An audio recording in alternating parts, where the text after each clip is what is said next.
8 Symptoms of low potassium.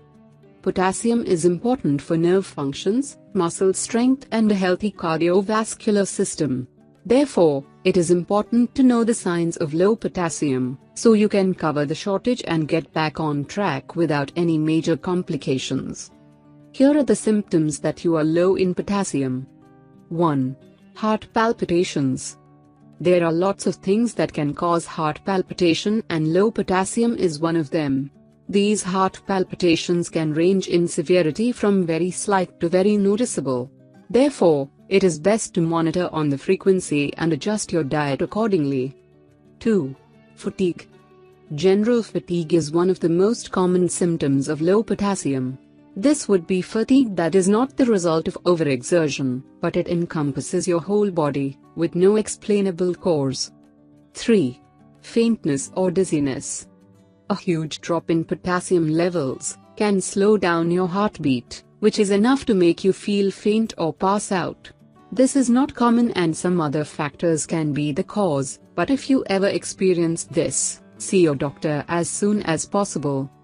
4. High blood pressure. Potassium can help relax blood vessels.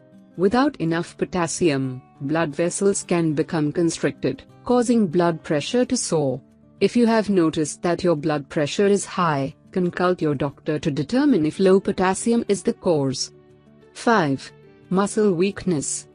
Potassium plays a vital role in smooth muscle contraction. So when your levels are low, you may experience spasms and aches. 6. Numbness and tingling. Potassium helps keep your nerves healthy, and without it, you may experience that annoying pins and needles sensation. 7. Tingling sensation. Tingling sensation, when you are low in potassium, is one of its subtle signs that is often overlooked. If you find are experiencing a tingling sensation in your arms and legs, along with another symptom on this list, remember to check your potassium intake. Tingling sensation can also be a sign of too much potassium intake, so it is important to take into account the amount of potassium you have been taking in. This is to differentiate if it is a sign of a potassium shortage or overload. 8. Constipation. Low potassium levels may slow down bodily functions, and this include the digestive system. Abdominal cramping and bloating may also occur,